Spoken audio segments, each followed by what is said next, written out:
Bodegas Fernando Castro. Bodegas familiares desde 1850.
Pues a la hora de comenzar un nuevo capítulo de los perfiles valdepeñeros, esta semana en concreto, en sus 4 ediciones y en las redes sociales obviamente, pues el protagonista es un querido valdepeñero que recientemente, hace una semana, pues recibió por parte de la Asociación Centro Virgen de Consolación el título de valdepeñero ilustre.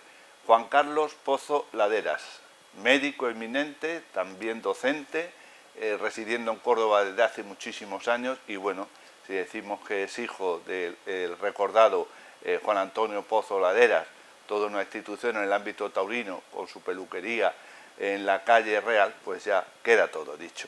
Así que por tanto, Juan Carlos, te agradecemos muchísimo la deferencia que nos prestas y el haber aceptado nuestra invitación para formar parte de esta muy amplia nómina de perfiles valdepeñeros. Sí, me consta. Lo primero, bueno, pues muchísimas gracias por invitarme a esto.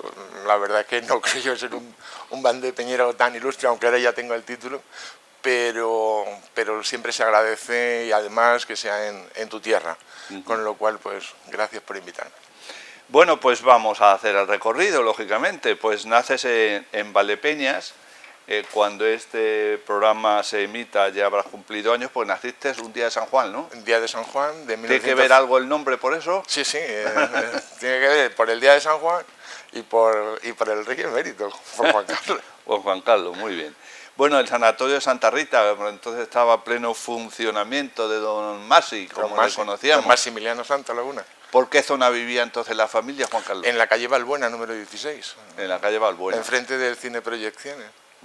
Ahí vivíais tus padres y como natural tú y luego ya cuando venían Pepita, y Pepita y Martina. Vivíamos prácticamente media familia porque ya Fermín, Valle y Martina vivían fuera. Bueno, vivió fuera después, es decir, pero después, al principio estaba con nosotros. Cuando tú naciste estabas allí estaban de allí. Tus padres y tus tías. Mis padres, sí, ya te digo, mi tía Pepita. Mi tío Fermín ya vivía fuera y mi tía Valle con Vicente también fuera. También allí. Pero el resto sí estábamos allí. Bueno, ¿qué recuerdas entonces de esos años por la calle Balbuena antes de ir al colegio que fuiste concretamente a los estudios primarios de Jesús Baeza? Sí, bueno, antes, los primeros años, pues eran, curiosamente, aquello era una casa grandísima. Yo jugaba al fútbol en la terraza, porque era una casa tremendamente grande y... sí, una casa vecino, ¿no? De vecinos, pues teníamos un patio donde nos juntábamos incluso a ver los partidos. Yo me acuerdo del Real Madrid Partizan de verlo allí, con una limonada que hacía mi tío. Una cosa muy familiar, aquello, vivía una tía... un hermano de mi abuelo, de Juan Antonio, vivía también por allí, era un patio vecinal. Y realmente eso es lo que recuerdo, y una escalera empinadísima que teníamos nosotros para subir a casa, que era de hierro forjado. Era una sensación, claro, de estas sensaciones familiares que luego se pierden con los años. Eso ya cada uno se mueve, las familias crecen, los pisos ya no son ni así ni son tan grandes, y realmente, bueno, pues eso es lo que yo recuerdo. Y luego de ir al colegio de Doña María. Antes de Jesús Baeza. Antes de Jesús Baeza. Doña María, que estaba ahí en la calle Juan Alcaide. Donde luego estuvo Filoso, en la calle Juan Alcaide. Sí. Muy famoso ese colegio, ¿no, Juan Carlos? Bueno, era... Allí habéis ido muchos valdepeñeros. Sí, yo creo que porque como estaba en el centro y claro, éramos muy chicos, porque claro, nosotros íbamos andando ahí. Y tengo una anécdota genial que conté la otra vez, y era que mi hermano era muy pequeño y entonces pues nos bañábamos allí en el patio. Y un día... ¿Qué tenéis, algún tinajón? En una bañera grande que tenía mi madre de hojalata. Y entonces resulta que apareció allí en bañador y con un flotador en la cadera, y entonces dice que me fuese. Doña María se queda mirándome, me dice que me vaya a casa, porque si me dice mi madre que me vaya a bañar, pues que me vaya a bañar. Y cuando llego me ve mi madre y dice, ¿tú qué haces aquí?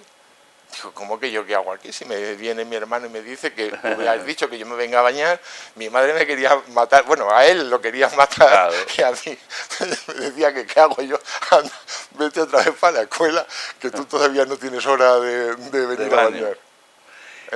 ¿Y cuánto tiempo permanecéis o permanece Juan Carlos con Doña María? No, hasta los 6 años. Yo llegué un poco más tarde al colegio de Jesús Baeza, pero enseguida me subieron y ya empecé con mi edad. Porque yo además era, como antes los cursos eran a final de junio, pues yo era prácticamente, aunque era muy alto, era el más chico de mi clase, o de los más chicos de mi clase. Pero iba subiendo bien, empecé con 10 años el bachillerato, luego ya en el... ¿A quién recuerdas allí en el colegio Jesús Baeza? Ángel Fernández Cantador, porque era hijo de un profesor que teníamos allí, y sobre todo, sin duda, yo el que más nos hacía, pero don Victoriano era un maestro absolutamente ejemplar, era una persona fantástica, tremendamente exigente con los alumnos, pero también tremendamente docente. Yo recuerdo todavía escribir en los pizarrines, lo que hoy día los niños tendrán una tablet, sí. Nosotros teníamos un pizarrín con una pizarrita, con su pizarrín. Con una tiza de estas que son como las ceras de ahora, eran como lapiceros, y con eso nosotros hacíamos todos los ejercicios en esos pizarrines. ¿Y cómo estaba el colegio? ¿Ha cambiado mucho? Bueno, era una época completamente distinta, era una época, ya os lo comentaba hace unos años, pues una época pues que entrábamos cantando el Cara al Sol y los gritos de Viva Franco. ¿Eso en el patio? Sí, eso en el patio. Luego la Ave María, en fin, era otro tipo. ¿O la daban también? Sí. Había que decían que venían de los americanos, eran unas leches pasteurizadas, sí, unos botellines de leche pasteurizadas. Correcto. Que la verdad es que para los niños siempre era, y decían que, bueno, pues que nos aportaban una gran cantidad de vitaminas y de sustancias nutritivas para los niños en periodo de crecimiento, y eso era... Lo de la época, como tú dices. Sí. Bueno, y también yo creo que también nos inculcaron muchos valores, muchos buenos valores, es decir, la disciplina, la exigencia. Yo creo que eso, en su justa medida, no era malo. El problema es que se nos caía una tiza y yo recuerdo que mi cara sufrió sus consecuencias. Es decir, eran a veces excesivamente exigentes muy en algunas cosas. En algunas cosas. Pero por otra parte también... ese respeto, ¿no? Esa educación... Sí, yo creo que a los profesores, sin duda, la educación... Tú no te puedes enfrentar bajo ningún concepto a un educador. Eso... Yo creo que los padres, la sociedad, tiene que ser consciente que los docentes tienen que ser respetados. Otra cosa es que ellos tengan que pasar filtros de idoneidad, filtros de excelencia, llámalo como quieras, aunque ahora pues se habla todo esto de mérito y excelencia, pero un docente es como fuerzas de seguridad. Una autoridad. Como una autoridad. ¿No? Es decir, son autoridades que sin duda merecen el respeto de la sociedad porque nos representan al resto. Bueno, pues termina, Juan Carlos, tu etapa de estudios primarios en Jesús Baeza, en el Colegio Público Jesús Baeza, y ya te encaminas hacia el Bernardo de Balbuena, allí en la Avenida Estudiantes, hasta el instituto. Que yo recuerdo, lo primero que te decían es que ya eras importante porque tú ya ibas al instituto, entonces pues ya era... ¿Con cuántos años? Era 10 años, Oh. y entonces pues ya tú pensabas que aquello era una cosa... Ya de pues, casi de hombres. Sí, porque decían, cuando acabes el bachillerato tienes el don. Y todas esas cosas a los niños nos suenan raros, o nos sonaban muy raros, pero bueno, digo lo mismo, es decir, te hacen también valorar lo que tienes, o dónde estás. Y allí había de todo, había profesores realmente, había don José Castillo, que además era concejal, Por y era ejemplo. una de las personas más educadas que yo me he encontrado en mi vida. Es decir, eso era un Correctísimo. correctísimo, pero con los alumnos. Lo que pasa es que él era profesor de francés, y claro. En aquellos años ni ellos ¿Lo dominaban recuerdas las con el lenguas. tocadiscos y los discos? Sí, claro, si es que aquello era bien. Bueno, yo cuando llegué a Toledo me dijeron, ¿usted dónde ha estudiado francés? ¿Por qué? Pues porque es verdad que ni los niños nos tomábamos aquello. Lo primero que preguntabas era, ¿y qué es más fácil, el francés o el inglés? Claro. Es decir, hoy día tú a tu hijo no le dejas escoger porque sea más fácil o más difícil, sino qué es lo que puede ser mejor para tu vida futura. Y entonces, bueno, pues cogías francés y lo veías como una cosa natural, pero no tenían la importancia que las lenguas extranjeras tienen. Claro, era por aquel entonces algo superficial. Sí. ¿Y quién más recuerdas aparte del célebre don José Castillo, gigante? Bueno, había muchos, don Teodoro, Ernestina, su mujer, que habían estado en Ohio. ¿Don Teodoro que estaba de director, por casualidad, o no? Don Teodoro estaba de director en aquel tiempo. Doña Ernestina, que venían vivían de Ohio, allí... sí, en casa de mi tía. Y ella, antes de casarse, habían estado en Ohio, decía. En Ohio, ellos habían estado en Ohio y claro, venían con una mentalidad diferente, nos sacaban al parque a dar clases, pero yo recuerdo, por ejemplo, a Maripaz, de la de matemáticas, también era tremendamente exigente, pero bueno, era mucho mejor docente. Y siento no acordarme de otros muchos que tengo apuntados en casa. ¿Don Cecilio y eso no andaba por allí? Don Cecilio no me dio a mi clase, ese era el alma mater del instituto, muy amigo de mi padre, muy querido por mi familia, pero yo no tuve la suerte. ¿Y don Santiago? Jesús Javier Rodríguez Gómez. Maroto, que Santiago Gómez tampoco. Tampoco. Yo es que, claro, como éramos varios cursos, pues no siempre nos coincidían los profesores. Claro, lógico. Bueno, y terminas tu etapa, Juan Carlos, en el instituto, como siempre. Sí me dio clase también el párroco, don Julián. Ah. Y don Genovevo. Don Genovevo, sí, de grato recuerdo a ambos.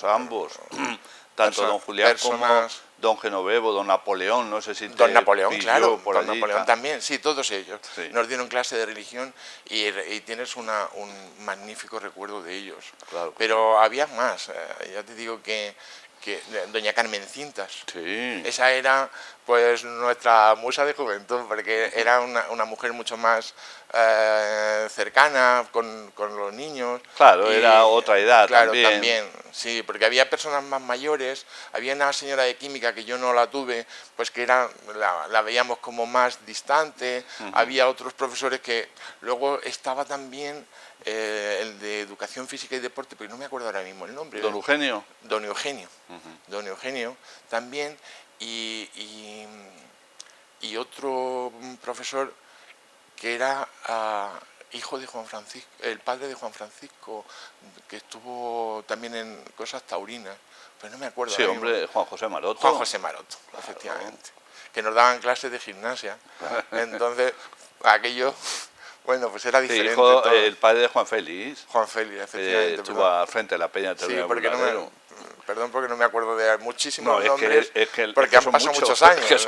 Y muchos nombres. Y muchos nombres. Sí. Bueno, y luego decides, o la familia, que hay que irse a la universidad laboral porque obtienes una plaza en Toledo. Efectivamente, nos dijeron eso, fue a examinarme a Ciudad Real y me dijeron que me podía, tenía una beca para irme a la Universidad Laboral de Toledo. ¿Y eso lo ve bien tus padres, Dolores, Sí, Juan no, Antonio? ellos, sí, porque a través de amigos... ¿Contentos? Sí, para nosotros era una novedad, es decir, es verdad que dejábamos a los amigos Sí, porque de aquí, te fuiste con 14 años, 14. 14 años. Y nos íbamos, la primera vez fue en autobús, pero luego nosotros con 14 años hacíamos transbordo en Madridejos para llegar a Toledo, incluso con tiempo de estancia en Madridejos, era una situación muy... Una aventura. Una aventura para nosotros Para los esa niños, edad. sí, pero... Ya casi... Pero se hacía con mucha seguridad, no teníamos sensación de agobio, ni peligros, ni nada.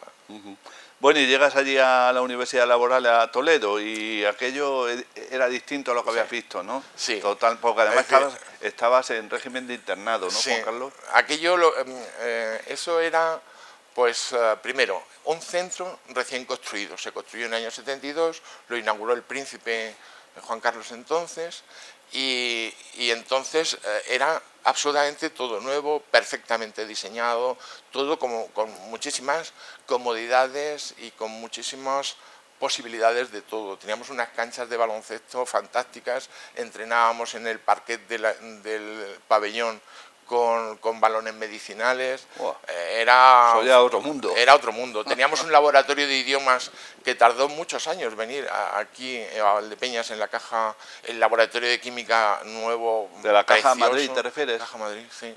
Pues eso nosotros lo teníamos ya Ya en el año allí. 72 y era una auténtica maravilla. Entonces, claro, las posibilidades eran muchas. Y allí nos juntábamos... Y yo creo que los internos éramos 270, creo que recordar, en los colegios. Todos chicos. Todos chicos internos. Y chicas no había. Pero sí había chicas, también. pero no internas. Las nenas eran medio pensionistas, es decir, los que estaban de todos los pueblos de Córdoba que venían. Y los internos éramos de toda España. En mi habitación el primer año era 5 literas, y éramos 5 castellanos y 5 catalanes. Entonces imagínate con 14 años empezar a oír una lengua que tú no conoces, porque no entiendes el catalán, pero que se te hace familiar fácilmente y sin problemas, porque ellos, los de Barcelona, eran los únicos que no hablaban correctamente o no hablaban catalán, pero los de Lérida, Lleida o Girona, Tarragona, de Salt en Girona o de La Plana, me parece que era en Tarragona, hablaban perfectamente. Y ellos muchas veces cuando se ponían a hablar entre ellos hablaban en catalán y a veces estabas tú por medio, se quedaban mirando y perdón, y te lo traducían si no habías entendido. Eran otros tiempos. Porque al final, bueno, tú sabes que las lenguas deben de ser para comunicarnos, no para separarnos. Efectivamente. Y realmente, bueno, pues aquello no era tan... Teníamos 14 años, no había malicia ninguna, ni había otro tipo de situación. ¿Y qué tal transcurre allí en la Universidad Laboral la época de bachiller superior y COU? ¿Venías mucho? No, veníamos cada trimestre, al final de los trimestres. Antes nada. Muy pocas veces antes. Tenía que ser fiestas pero muy poco. Fiestas de guardar. Fiestas de guardar. Sí. Tenía que ser por varios días porque si no, también no era una hora. Venir de Toledo ahora es que no, una hora y 10 estás allí. Claro, y antes eran, pues no sé si eran 3 horas y pico lo que tardábamos, 4 con los transbordos. Que aquello era una aventura. Una aventura. Pero allí sí, la verdad es que allí ya el ambiente es que era completamente diferente. En tu casa, con tu gente, tú no tienes un ambiente de estudio. Allí había, bueno, un montón de gente estudiando tanto y con eso que tú te dejabas de llevar. En ese sentido, pues lo veías que el ambiente era tan bueno porque además eran, como te digo, gente de toda España, 200 y pico niños, al año siguiente nos quedamos la mitad. Es decir, hacían una limpieza rápida, una criba muy rápida de la gente, y entonces te quedabas en unas condiciones realmente de excelencia. Entonces, bueno, yo te digo que en COU la mitad de la clase optábamos a matrícula en matemáticas. Aquello era... Bueno, una locura, y no es porque nos pasaban la mano, pero teníamos grandísimos profesores, porque además era gente muy joven, muy motivada, en unas condiciones fantásticas.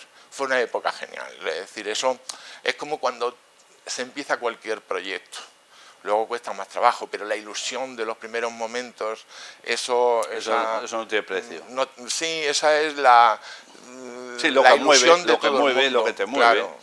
Decías en el acto, Juan Carlos, de la zona centro, Virgen de Consolación, cuando te entregaron el reconocimiento de Valdepeñero Ilustre, que tú tenías ya bien meditado desde pequeño, más o menos, de jovencito, Eran sueños. en un sueño, el ser médico. Sí. ¿Por qué? Pues, Porque habías visto con la familia, porque la familia... No, mi familia había practicantes, pero Exactamente, yo no tu tenía... tía, tu tío... Sí, pero yo no tenía idea de medicina en esto. Es decir, yo lo que pasa es que hubo dos cosas. Una es que tenía un amigo que ya no está con nosotros, Joaquín Merlo, Sí. que él era diabético y entonces nos veníamos por la vía que había... vivían en el paseo, si no mal recuerdo. Él vivía en el paseo, efectivamente, al principio del paseo, y entonces nos veníamos por abajo de la vía, que había como un canalón, Desde pues por el instituto, encima ¿no? del canalón veníamos andando. Y yo recuerdo conversaciones con él, hablando de la diabetes, que me contaba sus problemas y sus cosas y tal, porque claro, era una diabetes de la juventud, diabetes tipo 1, que son complejas, que tienen muchos problemas, y él me contaba esas cosas, y yo decía, bueno, y esto, no sé, eran preguntas, se abrían ventanas de investigación, de cosas, y eso a mí me impresionó. Y luego, hay que decirlo también, la serie de televisión aquella de Medical Center, que protagonizaba un cirujano muy famoso, Joe Gannon, que era Chad Everett, y que nos tenía embelesados y ensimismados, fascinados con lo que era la medicina allí en ese momento en Los Ángeles, porque estaba rodada en un hospital de Los Ángeles. Y realmente, pues, bueno, pues eso te hace ilusionarte, soñar con alcanzar algo grande en tu vida, los molinos del Quijote.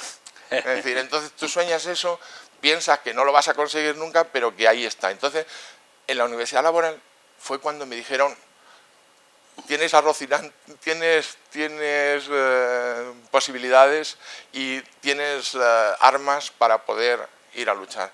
Y tampoco me lo creía, pero tuvimos, ya te digo, mucha suerte. Había un psicólogo, y yo me acuerdo con José Luis, el psicólogo, diciendo, bueno, pero yo no voy a poder hacer medicina, ¿y por qué no, Juan Carlos? Entonces eso a mí me catapultó y me fui a Madrid, bueno, pues con la esperanza de que yo iba a poder superar. De hecho, mi padre me dijo, bueno, ¿y por qué no te presentas en unas oposiciones del Banco de España? Claro. Mira, papá, lo único que puedo hacer es perder un año. No, me vengo a Valdepeñas, me preparo unas oposiciones, hago otra cosa, incluso pues, te puedes quedar en la peluquería, pero mi vida yo la quiero dirigir por otra parte y me la tengo que jugar. Y el momento de jugártela es ahora. Es decir, es con 17 años, pero tienes que tomar decisiones desde pequeño. A veces tienes que tomar decisiones desde pequeño, el irte fuera, claro, el estudiar una carrera, apostar por eso. Yo creo que son enseñanzas que, bueno, y luego la confianza absoluta de mi madre. Eso, cuando tú tienes personas que te respaldan, o mi primo, por ejemplo, que te animan, pues, que te apoyan. Que te animan, dice que si no, yo tenía beca para irme allí, pero si un día te quedas sin beca no tienes problema en seguir. Es decir, que pues yo me quedé además en quinto de carrera, las universidades laborales se empezaron a extinguir, me quitaron la beca y me quedaba un año.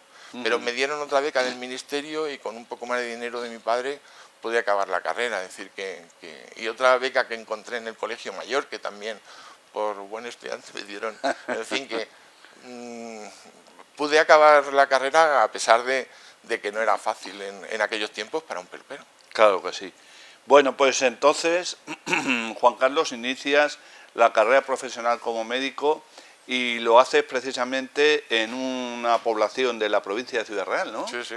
En Horcajo. Pues sí, porque yo me fui a colegiar en Ciudad Real en julio, finales de julio creo que sí, fue. Una vez terminado, diríamos, el curso, que sería ya el último, claro, como natural. Sí, porque acabamos a primeros de julio, entonces mientras que los papeles, no sé cuánto tal, pues ya me fui a colegiar. Y entonces pregunté que si te podía encontrar trabajo en verano y me dijeron que no, pero que bueno, que me dijo el inspector que estaba allí, que no, pero que en principio que dejase mi nombre y tal.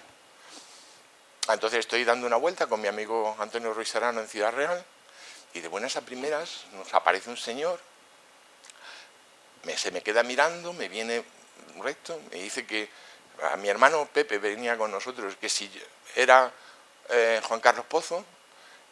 Le dije que sí, dije, ay, Dios mío, que me han roto el coche o algo, porque era de mi padre, me había llevado el coche, ¿dónde he dejado yo el coche? Me lo han roto algo. Claro, porque que te conozca una persona extraña para ti en Ciudad Real. Entonces, por la calle. Por la calle.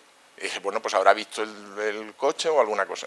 Y entonces me dice que no, que era el alcalde de Horcajo de los Montes, y que se habían quedado sin médico y que si yo me quería ir, que había salido de la delegación en ese mismo momento.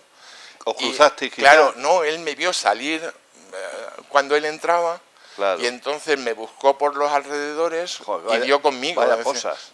Pues ya te digo. Entonces me dijo que si me quería ir. Digo, bueno, pues sí, ¿cuándo? Dice, pues mañana. No.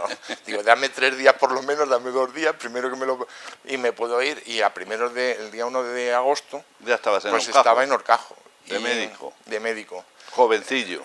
Pues con médico 24 años recién cumplidos, me parece que tenía 23 o 24 años recién cumplidos. ¿Y qué allí? Pues te encuentras, era un pueblo, en aquel momento no he vuelto a Horcajo y tengo unas ganas locas de volver, pero llegué allí a la pensión de don Magdaleno, que era donde estaba la señorita Ana, que era una enfermera que estaba con el médico. Entonces el médico tenía allí su casa, pero la doña Ana estaba en la pensión. En la pensión. Y entonces me dejaron la habitación de doña Ana, que era lo mejor que tenían y tal. Entonces yo llego allí y me quedo mirando y veo que había un lavabo pero que no tenía grifo. ¿Y por dónde sale el agua? Dice, no, es que no tenemos agua corriente, entonces venimos con una jofaina.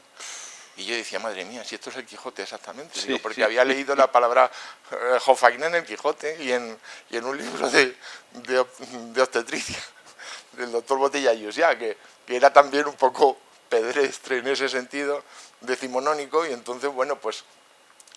Y yo me duchaba allí en el patio con un bañador, entonces yo me duchaba allí con un depósito que tenían arriba, y el agua la llevaban y no era agua corriente, y la verdad es que era un pueblo que te das cuenta de las necesidades que tiene la España rural en aquellos años, eran los años 81 exactamente, pero espero que todo eso pues se haya solucionado ya. Seguro. Bueno, y mientras tanto vamos a concluir esta primera parte del perfil valdepeñero que esta semana protagoniza nuestro querido paisano Juan Carlos Pozo Laderas. Mientras tanto preparas el MIR, pero también vienes a hacer prácticas aquí a la residencia, entonces, hoy Hospital General de Valdepeñas. Sí, pero eso fue durante todos los veranos de la carrera. Ah, ya el eso último fue verano, anterior. El último verano de la carrera yo ya empecé a trabajar, pues ya tenía el título, pues yo podía empezar a trabajar. Claro. Pero durante los 5 primeros años, todos los veranos, a través de mi tío Fermín, que pude entrar porque él estaba allí en Rayos, pues yo me fui con él a Rayos. Pero claro, cuando llegaron los cirujanos y me dijeron que les pregunté que si podía pasar a ver alguna operación y me dijeron que sí, pues yo me quedé en el quirófano como las lapas, pero allí pegado. Y entonces además a ellos les venía muy bien porque yo les hacía las historias clínicas de los pacientes, muchas veces pues cosas rutinarias, pero a mí me sirvió aquello una barbaridad. Y además, pues como no dejaba de preguntar cosas, pues también aprendí. Para el MIR me sirvió muchísimo. Yo el MIR lo preparé en 3 meses. Hoy día los niños lo preparan durante 1 año o 2 años. Y yo la verdad que me lo preparé, en aquellos tiempos tampoco había tanta preparación, pero ya había academias, ¿eh? Alguna compañera mía de Gijón se fue a una academia en Navarra, en fin, que había ya esas posibilidades, pero realmente yo tenía un buen bagaje por haber estado durante los 5 años de la carrera haciendo prácticas durante los 3 meses. Yo iba todos los días prácticamente, quitando sábados y domingos, y no sé si alguno también, porque cuando había alguna cosa interesante me llamaban y yo lo único que hacía era ayudar, no me dejaban hacer nada, evidentemente, sí, pero porque no tenías... ¿te servía de aprendizaje? Claro, me servía de aprendizaje muchísimo. Muchísimo. Bueno, pues... nadie se puede imaginar lo que vale eso, porque además... Eres tú solo, no tienes como en los hospitales en Córdoba, tienes 10.000 residentes, 10.000 estudiantes, es difícil poder dedicarles atención, es difícil que alguien se fije en ti, pero había personas maravillosas, aquí había muy grandes cirujanos. ¿A quién recuerdas? A muchos. Es decir, empezando por los cirujanos, don José Chacón, Antonio Campillo, Pepe Rueda, Enrique Cazenave, que llegó después, claro, también la cercanía de edad, pero en medicina interna, don Rodolfo, don Miguel García Cano, y los jóvenes, Miguel Ángel Casado, Ángel Carazo, aquello era una auténtica delicia estar con ellos. Y luego por aquí pasaron gente fantástica como Abreu, que luego fue presidente de la Sociedad Canaria de Oftalmología, el otorrino cordobés Alfredo Jurado, y Matallana, que es también de la sociedad, presidente de la Sociedad de Anestesia del Dolor en Sevilla. Vino hasta el nieto de Ramón y Cajal, que estuvo aquí durante un poco tiempo que nos hacía, yo me acuerdo de ver biopsias de los apéndices con él. Qué bárbaro. Estuvo durante muy poco tiempo, porque fue... ¿Con Santiago Coca Menchero coincidiste? Que luego fue médico, ha sido inspector de sanidad del ejército. No lo recuerdo. Sí, porque también fue de los primeros en venir al hospital, el primer destino que tuvo. Estaban los hermanos Velasco también, pero yo con ellos tenía... La traumatología no era lo que más me gustaba, entonces no tenía mucha relación, pero porque prácticamente me lo pasaba con los cirujanos todo el tiempo, y era mi vocación. Lo que pasa es que mi vista ni esto era lo mejor para aquello, y luego apareció una nueva especialidad que es lo que me llamó más la atención. Pues ahora vamos a retomar enseguida, si te parece, Juan Carlos, el perfil valdepeñero que esta semana estás protagonizando. Vamos a hacer un breve paréntesis y de inmediato volvemos.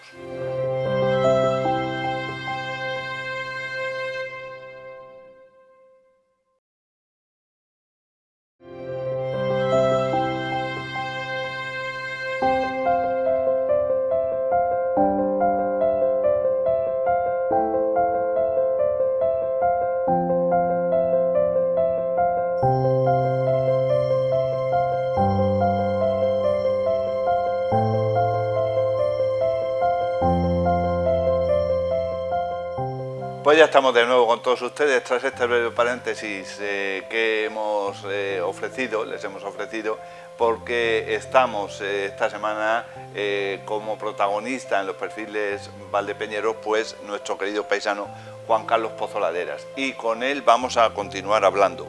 Juan Carlos, decías que lo de traumatología y lo de quirófano, quizá por la vista y tal, no era lo tuyo, y luego salió una especialidad. Nos hemos quedado ahí. ¿Qué especialidad? Bueno, yo era alumno interno de cirugía en la cátedra del profesor Represa en el Hospital Clínico de Madrid, es decir, que además por oposición también. Y toda mi vida la volqué para hacer cirugía. Pero yo al final veía que había muchos cirujanos también que incluso bajaban aquí a Valdepeñas, que no te quedabas en Madrid o no te quedabas en un sitio inmediatamente, sino que tenías que buscarte la vida en algunos sitios. Y cuando llegaban aquí tampoco tenían...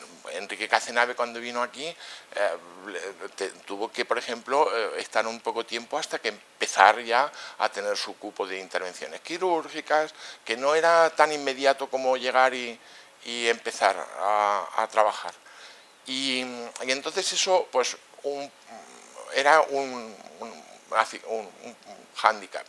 Luego mi vista, yo no tengo visión binocular, entonces eso para un cirujano siempre es muy importante. Y tampoco he sido nunca un manitas. Lo que sí es que sabía muchísima anatomía. Yo estudié muchísima anatomía y conocía muy bien eso, que era lo fundamental para un cirujano. Pero en ese momento se me cruzó una nueva especialidad que creció. Había un compañero mío del Colegio Mayor que me habló de medicina intensiva, que él estaba en el hospital de la Cruz Roja y que aquello te lo pintaba con, pues tratamos infartos de miocardio, embolias de pulmón, pues eclampsias de mujeres durante el parto, en fin, una serie de patologías agudas que eran muy llamativas, porque era una persona pues que se estaba muriendo, pero que tú le podías salvar la vida. Entonces, eso ya te digo que cuando tienes 18 años te puede el corazón, no te puede la cabeza, no piensas si eso es más cómodo, ganas más dinero o tal, sino que lo que te tira es ese anhelo de hacer alguna cosa más importante en tu vida, o por lo menos que yo pensé, dije, bueno, mira, hay dos especialidades que no haré nunca, pues era odontología y alergias. Ya. Y luego pensé, cuando ha pasado la vida, bueno, pues también son bonitas, es decir, que todo depende. Lo que pasa es que depende del momento que lo veas. Es como los libros, no es lo mismo, los libros es el año que lo leas, el momento que lo leas. Yo me acuerdo cuando leí Siddhartha, tenía 19 años o cosas así, y aquello pues era, o el tercer ojo, y eran revelaciones, ¿no? Y pues son momentos, a lo mejor en otro momento leí El Principito y me lo cargué, porque me lo hicieron leer en francés, no lo entendí, hasta que un día fui a una obra de teatro y me di cuenta por qué la gente hablaba también del Principito. Entonces, todas esas cosas pues tienen su momento y necesitas tener la suerte en ese sentido. Del Cajo de los Montes, entonces, ¿dónde continúas ejerciendo la profesión una vez aprobado el MIR? Claro, una vez que aprobé el MIR, pues yo me examiné, creo que fue por noviembre, y a 1 de febrero pues ya me marché a Córdoba. ¿Ya te marchas a Córdoba? A febrero del 82. ¿Con cuántos años te vas a Córdoba? 24 recién cumplidos. ¿Hiciste servicio militar? No, me libré porque tenía una miopía alta, 6 y 8, 10 dioptrías en el ojo izquierdo, además ya te digo que no tenía visión binocular y tal, y yo me acuerdo el médico que me tallaba, que además era vecino mío, el doctor Del Val, me dice que si quería ir a la mili, que me iba a pasar un año bueno. Digo, mira, para pasármelo el año bueno me lo paso yo en mi casa, no te preocupes. Que, por una parte, pero es que tener que ir a hacer la mili significaba también perder un año, con lo cual pues yo me fui muy joven. De hecho, cuando llegué allí yo era el residente más joven de todo el hospital, incluso de las niñas. Ya te digo que, porque eso me enteré porque en un día me convocaron a una mesa de votaciones que la formábamos el director del hospital, el jefe de servicio más mayor, sí, y el de mayor edad y el más joven, sí, como se suele hacer efectivamente, y entonces, en las tomas de posesión. Y también aquello fue una experiencia absolutamente, en el año 82, cuando estaba toda la evolución política, la revolución política el paso a la democracia, y estar en una mesa de votación con personas mayores que tienen criterio y tal. Y yo recuerdo a don Manuel Ángel, creo que se llamaba, el jefe de otorrino, que era también otra persona súper educada, y decía, es que a mí me cuesta trabajo, me decía él con toda educación, me decía, yo me encuentra trabajo que mi voto valga igual que el de cualquier otra persona, a lo mejor que tenga menos estudios, menos. Y yo le decía, ya, lo que pasa es que eso, entonces su voto también vale más que el mío y cualquier voto siempre valdrá diferente. Entonces la democracia consiste, tú imagínate con 24 años, yo replicándole de por qué los votos tenían que valer todos igual, porque eran difíciles, pero a todos nos incumbían lo que se decidiesen en aquellas elecciones del año 82, ¿no? Bueno, ¿y Córdoba qué? ¿Te cautiva Córdoba? Cuando llegas allí. A mí me cautivó una cordobesa, por eso yo llegué a Córdoba, porque quizá era el sitio más fácil donde podíamos estar. Pero ¿tú ya conocías a tu esposa, la que luego fue tu esposa? Era mi novia en aquel momento, y entonces yo me hubiese ido o bien a Valencia, porque toda la familia de mi madre era Valencia, tenía un buen número para los Laderas, allí, los Laderas en Valencia, taurinos, efectivamente. Pues yo me hubiese ido a la Fe, a Valencia, o me hubiese ido a Sevilla, al Rocío, porque tenía número para ello. Pero decidí al final irme a Córdoba, que no sabía ni dónde llegué. Mis compañeros y mi jefe de Madrid me dijo, bueno, ¿tú sabes dónde te metes? Pues no lo sé. Pero cuando yo llegué allí, yo caí en un auténtico grupo de líderes, que tenían una locomotora, porque habían empezado ya los trasplantes renales, y además había una explosión de querer empezar el resto de los trasplantes. Ya había gente que había empezado a moverse en otros países, en Francia, en Estados Unidos, no sé si estuvieron también en Alemania, que ya querían implantar el trasplante cardíaco, que se hizo en el año 85, y en el año 87 el trasplante de hígado. Yo, cuando llegué allí, como te digo, ya empezaron los trasplantes, ya llevaban unos cuantos trasplantes de riñón, porque los trasplantes empezaron en el mundo prácticamente en 1980, y en Córdoba, pues en el año 82, pues estaban empezando. Claro. Y entonces yo me acuerdo un día, Vicente Alameda, un urólogo, había todos los quirófanos a tope y había un riñón que había que implantar. Y entonces ellos hacían la primera parte, que era la parte urológica, y luego venía Anastasio Montero, que era un grandísimo cirujano cardiovascular, que luego operó a Di Stéfano en Valencia. Y él hacía la parte vascular, que era un poco más compleja y tal. Entonces, en la primera parte, en la parte urológica, el urólogo me llama y me dice que si le ayudo a poner un riñón. Ya te digo que esto era subirte en una locomotora corriendo y tú dabas saltos. Entonces, si tú decías que sí a las cosas, tú ibas avanzando también al ritmo de ellos. Y esos fueron los mayores méritos que yo he tenido, es saber subirme también con la buena gente. A tiempo. A tiempo, con la buena gente. Con buena gente, a tiempo y a buena gente. Toda tu vida la has desarrollado profesionalmente, Juan Carlos, en Córdoba, porque también creo que estuviste por otras partes, sí, ¿no? De allí, Andalucía. Cuando acabé la residencia en el año 87, hice una ronda de dónde me podía mover y hablé lo primero con el Rocío, porque en Córdoba me dijeron que no había ninguna plaza, porque estaba un director allí, un compañero mío de intensivos estaba de director, y había una plaza que, bueno, pues, pero que no había ninguna plaza porque no se sabía en ese momento que se iba a ocurrir, y entonces yo hablé con el Rocío, pero empezaron un poco a decir que sí, pero no podemos ahora, no sé cuánto. Llamé a Jerez y entonces me dijeron que sí, que me contrataban sin problema, que encantado de irme, y me fui en el año 87. Y fueron 3 años magníficos, porque todos ellos venían del Hospital Clínico de Madrid, menos uno, todos eran allí. Y eran personas tremendamente organizadas, con un nivel médico impresionante, trabajando de una forma muy organizada, y yo aprendí también muchísimo en Jerez. Es decir, para mí fue una época, incluso me costó volver otra vez a Córdoba. Sí.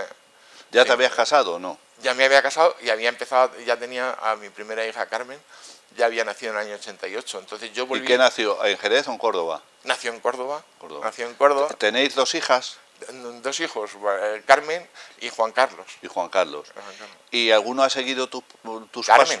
pasos? Carmen es uróloga y trabaja en Viena. ¿En Viena? Sí, sí. ¿Y Juan Carlos por qué se ha decidido? Juan Carlos hizo finanzas y contabilidad, y él trabaja en Lucerna, en Suiza. En Suiza, o sea que tenéis a los 2 hijos fuera de España. Sí, sí. Y como... Además tú les educas a tus hijos y le dices, tenéis que aprender inglés porque es muy importante, y después tus hijos tienen que hablar en alemán. Claro. Pero bien. Bien. Bueno, vamos a retomar tu regreso a Córdoba. Ya ahí desarrollas toda tu vida profesional hasta que te jubilas. ¿Cuánto? ¿Hace un par de años? Sí, hace 1 año y medio.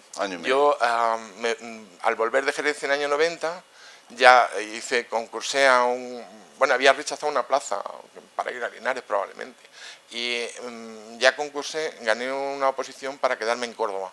¿En la Reina Sofía? En el Reina Sofía, yo gané la plaza de Reina Sofía en el año 92. Y ya a partir de ahí, porque claro, lo de los trasplantes era muy exigente, tener que estar examinándote todos los días con cirujanos, con digestivos, con todos los especialistas, que hacíamos rondas diarias de cada uno de los enfermos cuando tú los cuidabas, pues tú tenías que estar hablando con todos ellos y darle por qué habías hecho esto, por qué no habías hecho. Y mis compañeros más mayores tampoco les apetecía mucho toda esa guerra.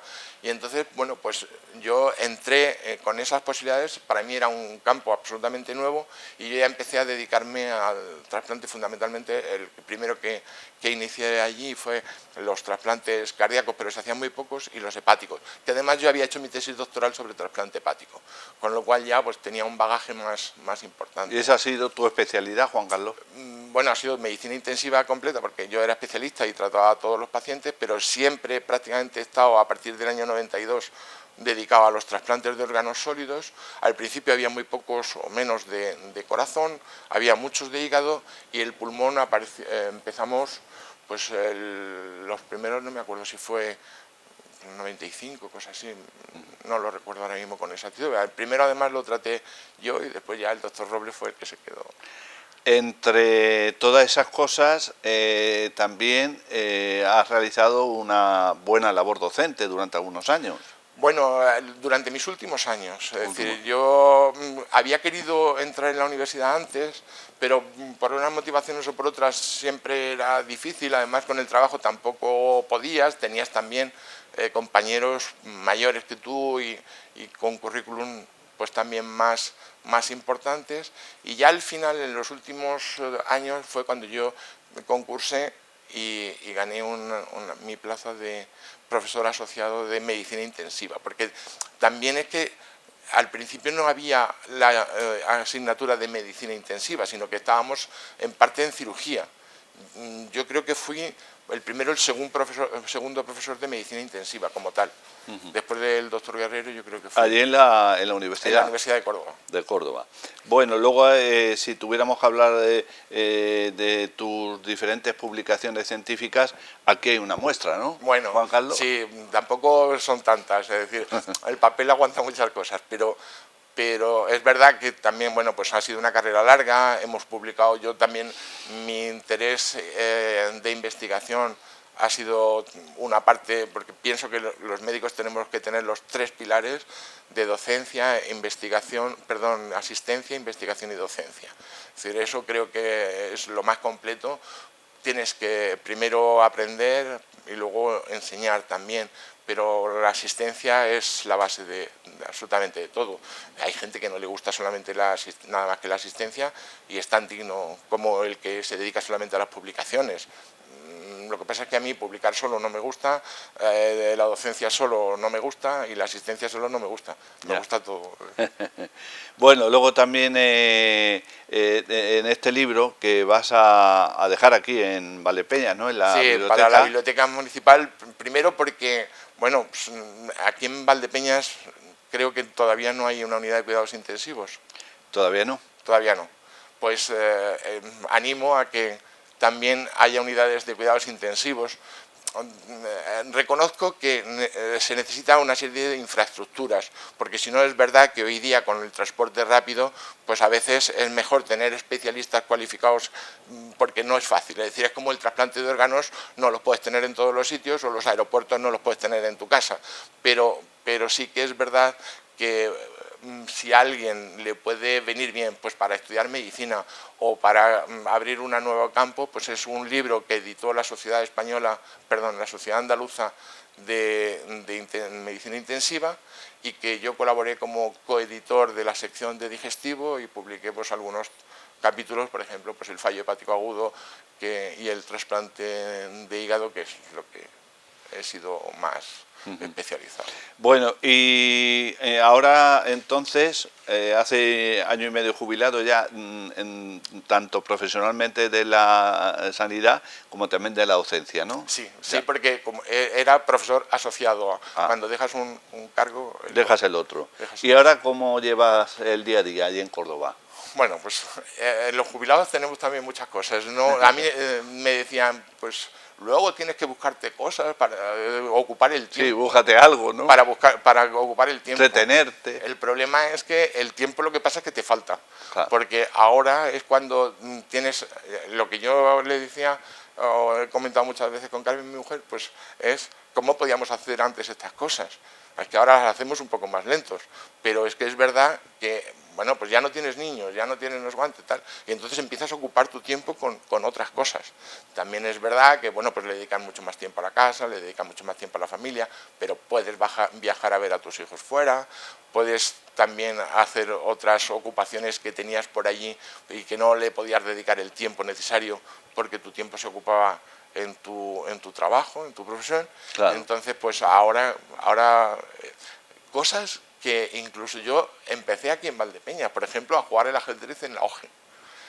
Pero luego me di cuenta, o me he dado cuenta, que lo que yo hacía era mover las piezas, pero no a jugar. Entonces ahora, pues... O sea, sabías mover las piezas, pero quizás te faltaba... No, aprender. Es decir, es que el ajedrez es complicado. Tiene aperturas, tiene medio juego, tiene finales, y tiene...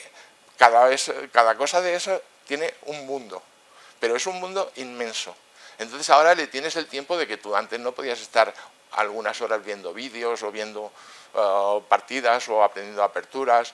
Pues ahora tienes el tiempo para ir a una escuela de ajedrez que hay allí, que es además una auténtica maravilla, porque te juntas con muchos niños pequeños que están aprendiendo, pero tú ves niños pequeños que juegan al ajedrez y que además aprenden una cantidad de valores impresionantes, pero desarrollan la mente de una forma fantástica. Yo además he coincidido porque además su mujer, Rosa, es especialista en medicina intensiva en Córdoba, es compañera mía, y su marido es un neurocirujano, los dos son venezolanos. Y están en España, y el marido, Cristóbal, es maestro internacional de ajedrez y de la selección venezolana. Y él, pues a sus hijos les ha enseñado a jugar al ajedrez antes de tener los dientes, yo creo. Y no te puedes imaginar cómo jugaban los niños. Yo cuando estaba empezando, además, el más pequeño te gana. Con niños con 8 años, es decir, pero es que luego ganan campeonatos y están allí todos los días con el monitor, con el responsable de la escuela, José Antonio, y que les dedican una cantidad de horas, Soner, y que le dedican una cantidad de horas inmensa, y que están todo el día jugando. Vienen aquí a Valdepeñas el día 18, del 15 al 18 de julio, vienen a jugar aquí a Valdepeñas. Yo no puedo porque estaré en ese momento con mi hija que viene aquí a la playa, pero sí que se mueven muchísimo y están... Sí, aquí es que hay torneos prestigiosos. Esa es otra de las ocupaciones. Y luego también, pues las tareas del hogar, que también. ¿Y alguna afición? ¿Has heredado la afición taurina? Sí, es decir, me encantan los toros. Yo lo que pasa es que aprendí bien, porque mi padre era una persona, como tú también conoces, muy exigente. Y a mí no me gustan las alaracas en los toros, me gusta el toreo fundamental. Me gusta una buena Verónica, me gusta un buen natural, me gusta Morante de la Puebla como torea. Es decir, eso que efectivamente yo no entendía lo de Curro Romero, no lo entendía. ¿Por qué? Pues porque era un petardo siempre, hasta que lo vi un día torear y yo decía, bueno, es que esto es otra cosa. Yo me acuerdo una media de Rafael de Paula en Jerez, y yo la tengo grabada donde estaba en la plaza. Esa es de las veces que ya me puedo ir, si ya sí, no voy a ver cosa mejor. Sí. Me puedo ir del festejo. Sí, entonces a mí y me gusta que tenga un toro, porque mis padres también me enseñaron a calibrar que el valor del toreo tenía que ver con el valor del toro. Entonces hay toros que se manejan muy fácil y son bravos, nobles, buenos, y ahí, como decía, ahí descubres a un mal torero, porque claro, le tienes que hacer la faena que se merece ese toro. A veces hacen una faenita que está bien, porque el toro... De aliño. Claro, lo hacen bien, pero no es una faena de relumbrón. Cuando se descubre. Entonces, claro. ¿Y alguna otra afición? Aficiones muchas, es decir, me encanta la lectura, sobre todo la lectura en la playa, me encanta la música, tengo todo el día, el Spotify lo tengo a reventar. Y además prácticamente casi toda la música, tanto clásica, me di cuenta que lo mío era el New Age, pero me enteré porque era una música suave, relajada, de piano, es decir, que me encantaba ese tipo de música, pero oigo prácticamente casi todo. Ya para concluir, Juan Carlos, ahora por la situación de que ya faltan tus padres, ya vienes menos por Valdepeñas.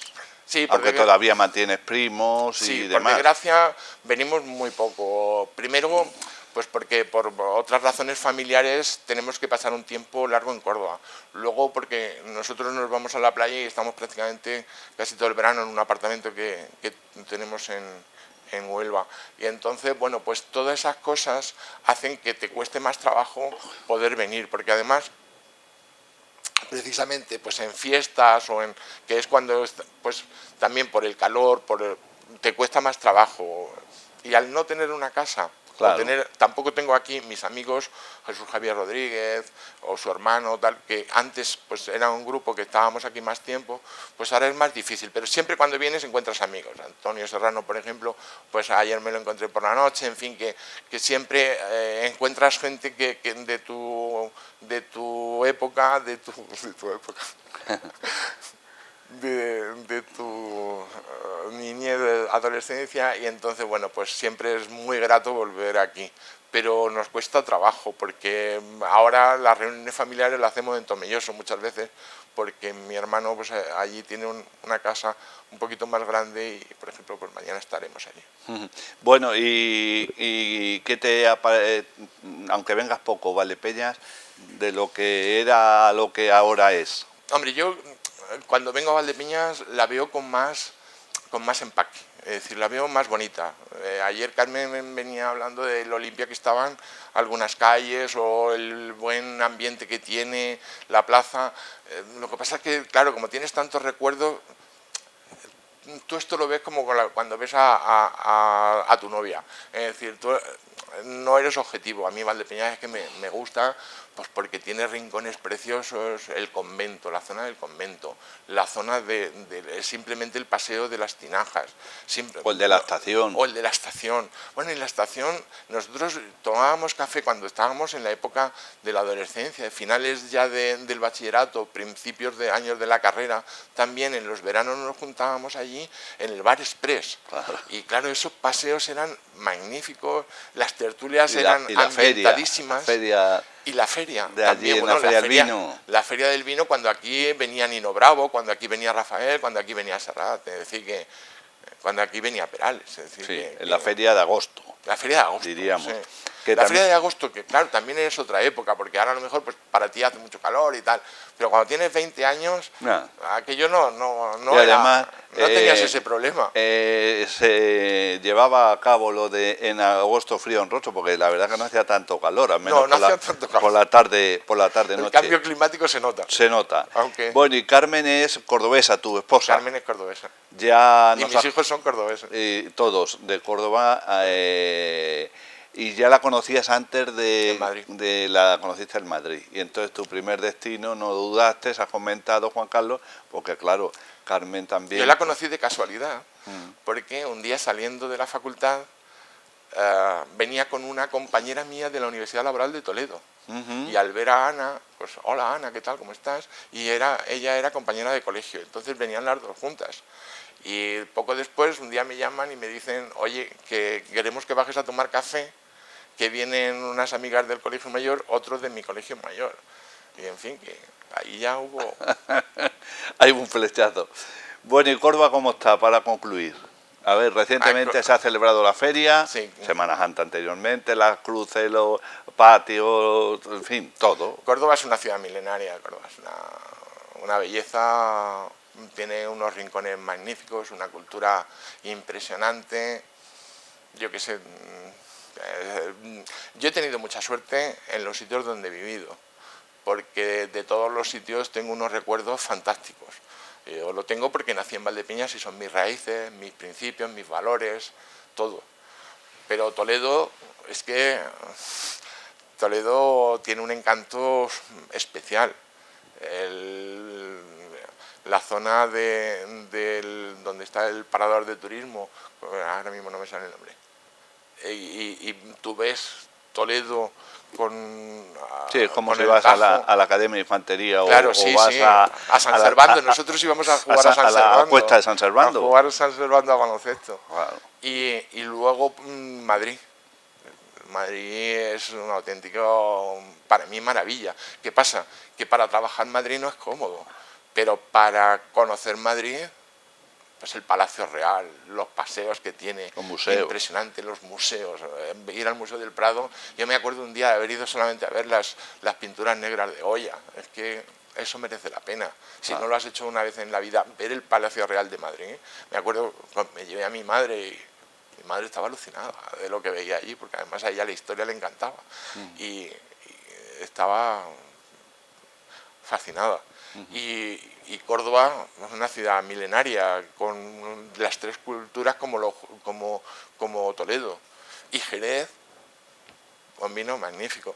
He tenido mucha suerte en ese sentido de poder vivir y poder viajar. Yo jamás imaginé en mi vida que yo podría atravesar el Atlántico, haber ido a Japón por motivos profesionales, pero de congresos y eso, pero una auténtica maravilla de cruzar el mundo, porque eso lo dice el Quijote.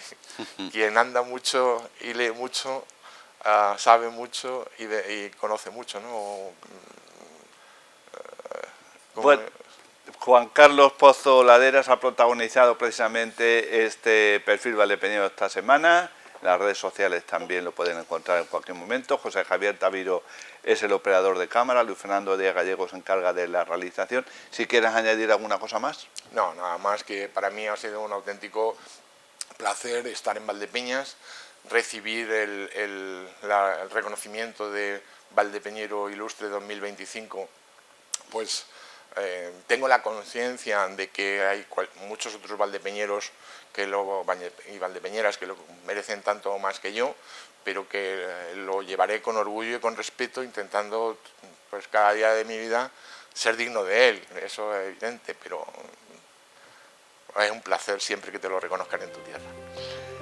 Pues gracias a Juan Carlos Pozo Laderas, que nos acompañó durante esta semana, está acompañando en la entrega de los perfiles valdepeñeros. Gracias a los telespectadores, como siempre, por la amable atención prestada.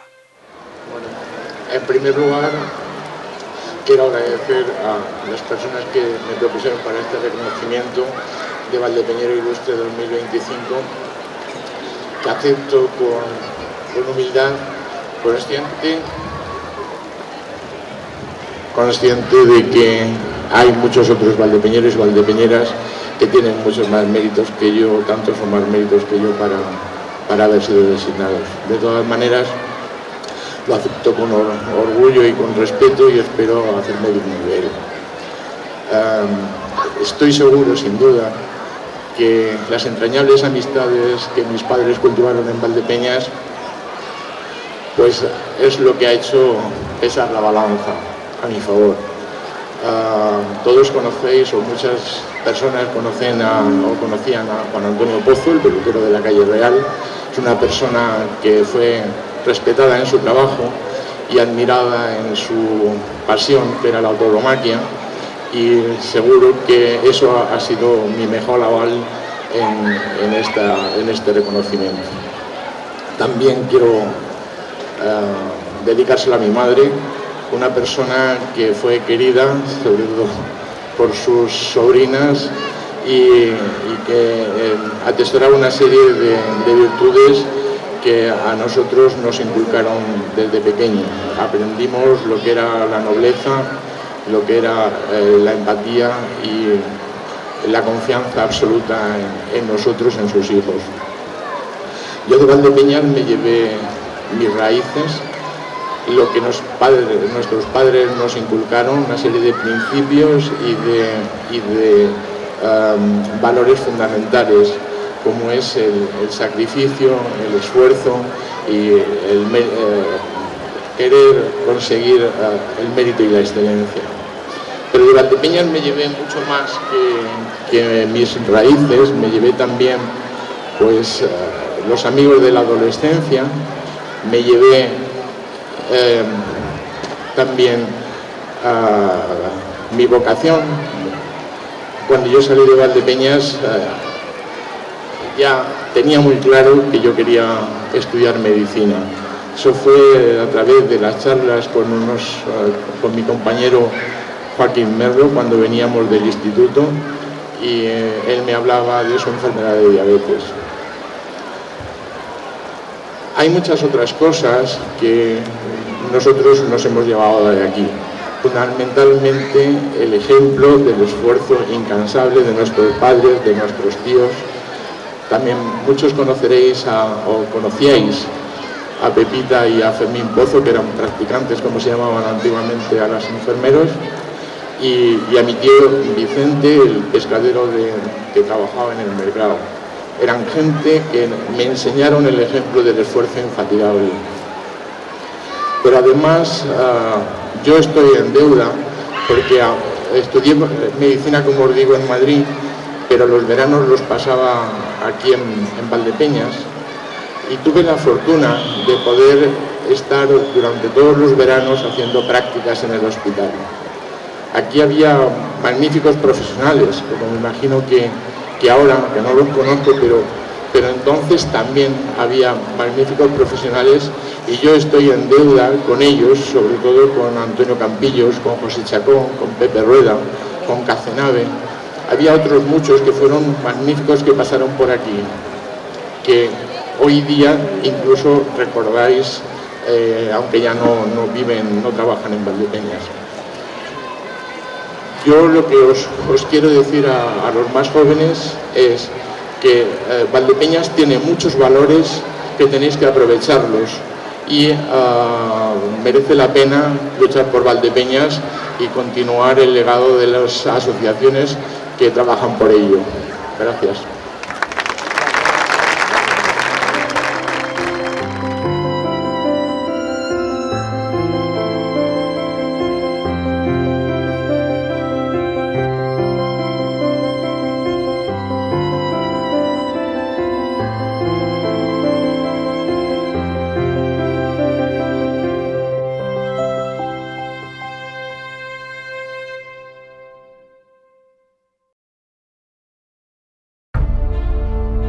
Bodegas Fernando Castro.